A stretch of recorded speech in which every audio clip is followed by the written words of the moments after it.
Čakaj, to moraš slišati kamera. Čakaj, tu dam, da naredimo prav aktivno. Ej, malo smo popustili, fantje, ne? Zdaj so nas tu rezultat. Je tam. Mi moramo narediti to, kar je naš cilj bil danes, ok? Da jih slečemo. Se pravi, kompaktno zadej, probati jih napad agresivno in zabiči tisti en gol, da je tekma rešena, da je odločena. Ok? Ja. Tima, ajde, povej. Lahko bi si zuli kopačke, ka mene me je strah. Ti samo za bi goli tam, ok? Ajde, gremo! 3-4, mladi, ajde! Ajmo! A zdaj gramo tale gol. U meni, sposobni.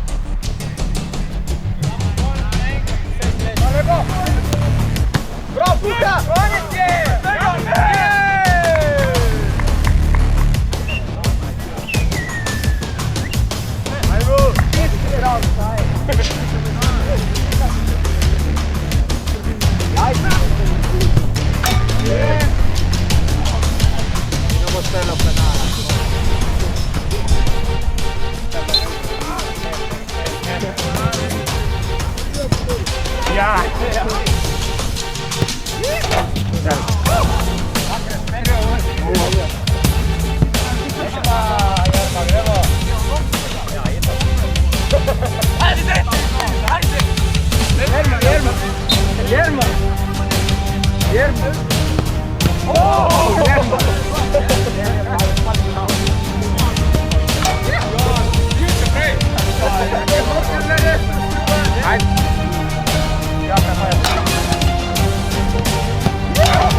Lesu na tla, lesu na tla.